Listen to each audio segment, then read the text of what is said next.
and he got shot one time in the back of the head right here. Now you guys tell me, if I'm driving like this and people are attacking me from this side, and from the front, the only place like a small bullet in the back of the head makes no sense because they were shooting with AK-47. So how did he get a gunshot wound to the head from a small caliber? Why I listen to narco corridos early in the morning on my birthday, and also every other day, but on my birthday in particular I do this. I listen to narco corridos, which is Mexican narco music basically, for the most part, and put it in easy words. And why do I listen to it, even though I'm not involved in that lifestyle really, and I didn't even used to like this music. It's I owned a bar for 3 years in Mexico, almost 4. And the concept of this bar came with this music. Like when we bought the bar, it already had the concept of this music. So I could have changed it, but it was the only bar in the main street near the beach that had this music. So I didn't want to make it like every other fucking bar. So since it already had a clientele that I didn't want to lose, I just kept the concept of this music. So for the next 3 years after that, I would have to listen to this music. But if I rewind even further, right before I got the bar, the person that was like my dad over there, my taekwondo master, was also in the police, and he was shot, ambushed, and shot dead together with the chief of the state police. And they made a corrido out of it. So I was also sort of forced to listen to it more often than not by people who chose that song or played it or whatever. 3 bullets go through the windshield. There's blood everywhere. This is what this song is saying. But anyways, it's like I cannot be in a good fucking mood on my birthday. That's just a thing that I have. Even though people try to be all like fucking happy with it and shit like that, it's almost like the people that know me don't fucking get it. And by that I mean everybody around me that I hang around with. I'm not even gonna mention any fucking names, but it's like in 2006, literally like 3 days after my birthday is the last day that I hung out with him, and the next day after that he got shot dead. And it's like I always have to think of this shit on my birthday, among other shit, you know. I just don't like birthdays. And it's like, especially on birthdays, I have this shit in the morning, I'm just not in a good mood. So when people are all like, hey, happy birthday, it's your birthday, what do you want? It's like I don't want to hear that shit. I don't even feel like celebrating or anything, you know. It's like, what the fuck is there to celebrate? You know? Yeah, I mean, it's like it's almost like I'd rather just act like it's not my birthday or something. Act like it's not even this month, you know? Because now it's like 2006, 2016, 2020. It's been exactly 19 years ago since he died. Like 3-4 days is gonna be exactly 19 years ago. Which is also a story that I'm doing. So I'm also writing a movie and a book about this, because it's an untalked about shootout. This one and the one before that in that same location that is like definitely movie worthy, and no one's talking about it.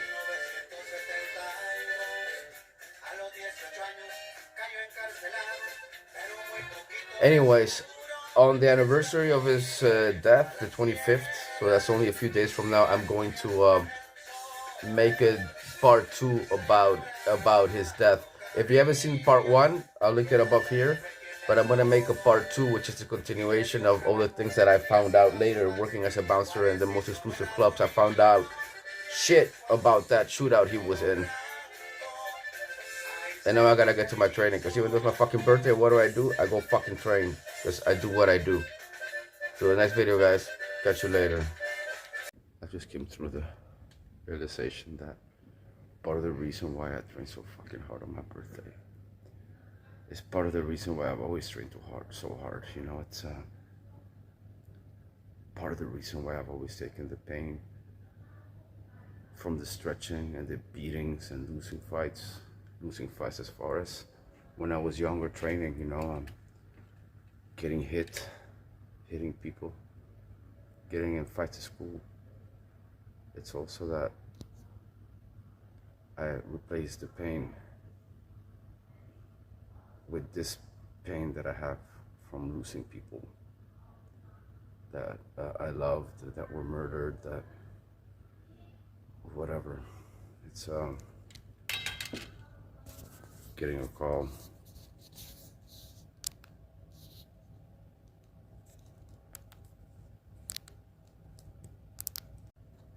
Anyway, she's gonna have to call me back later because like I'm sitting here stretching, and at first I put my stuff away, and then I usually train upstairs because there's somebody I have beef with here in the gym that finally stopped bugging me. Somebody that was actually trying to bully me. He finally got the point after talking to the manager that he should back off because I'm gonna end up fucking him up one of these days. It's a long story.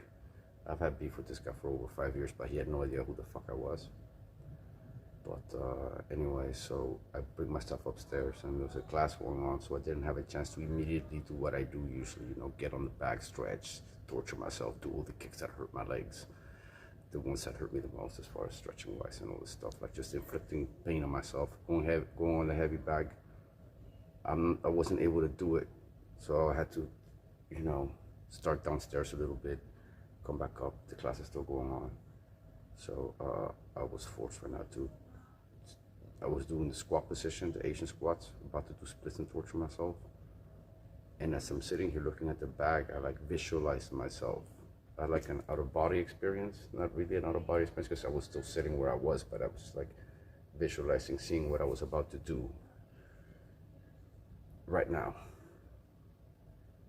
And I could see right through myself that I'm just inflicting more pain so that I don't have to deal with the other pain.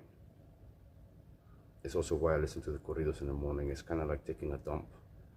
I get that out of the way early, all this shootouts, narco violence and shit like that, so that I don't have to think about it the rest of the day. Yeah. Anyways, I'm gonna get to it.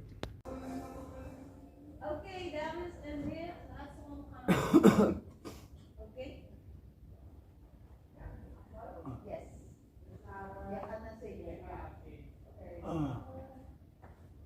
Klaar voor iedereen?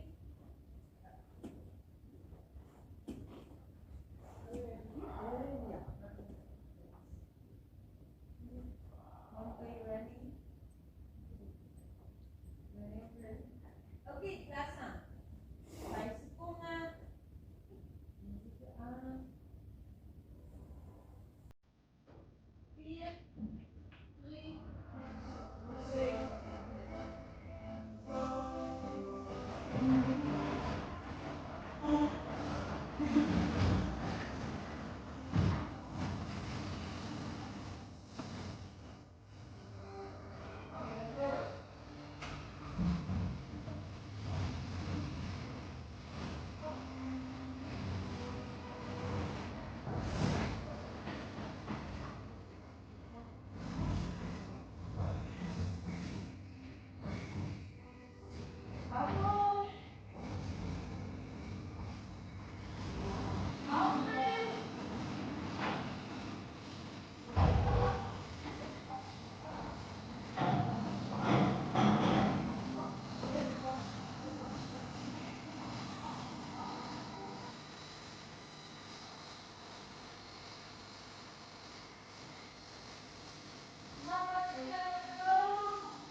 must admit, today is not one of those days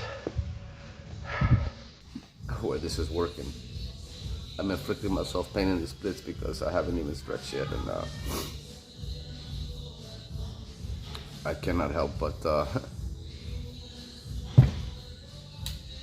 break into tears. And then when I start to record right now, like it stops. That's why I think the recording right now is helping, you know. But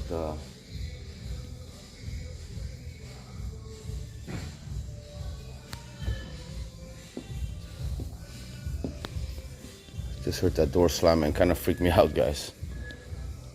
Sitting here talking about someone who passed away, then I start hearing noises. It sounded like somebody was here, but it's just this door being moved by the wind. So I'm outside now, and anyhow, I'll just get to my coach's story right now. So for those of you that seen this story, that know that you know, El Chapo Guzman's nephew was basically killed in a shootout against the police because El Chapo had a beef back in those days with the Zetas that were like moving in, and basically the cops who were protecting the Zetas killed El Chapo's people, and then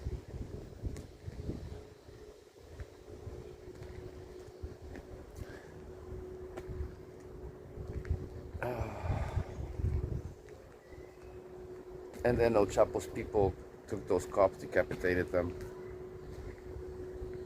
And after that, the Zetas took vengeance on El Chapo's people, and by extension, they executed my coach and the chief of police at the time, who were,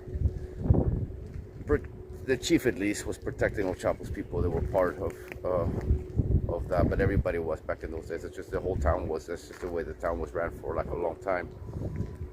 That's the reality right now. They're rolling in two cars, they get ambushed. My coach is driving. So keep in mind, right, you see these streets? This is the first corner street, and this is another corner street that's a little bit further up away. So my coach stopped here, and allegedly he was on the phone with a different coach from a different department, from a different master from a different state, not a cop or nothing, was on the phone with him. Early in the morning, they had dropped the kids off at school, and it's a one-way street. Now, here's what's suspicious about this whole thing, right? My coach has 2 or 3 guys in the car with him, one next to him, 2 behind him, right? He had a scar right here in his arm, actually almost right where I have this stab wound. He had a scar there, like probably a bullet wound scar. And he got shot one time in the back of the head right here. Now, you guys tell me, if I'm driving like this, and people are attacking me from this side, and from the front, the only place I like a small bullet in the back of the head makes no sense, because they were shooting with AK-47. So how did he get a gunshot wound to the head from a small caliber in the back of the head? Now, there's another thing. When I started working as a bouncer in Baby, there was a guy that I worked with inside. I only worked with one guy inside. His name was Correa. His last name, Correa. My last name was Baker, so I just had Baker on the back of my uniform, because they just give you your last name instead of security. So the customers know your name. They call you by your name, because they see either your nickname or your actual last name or real name. So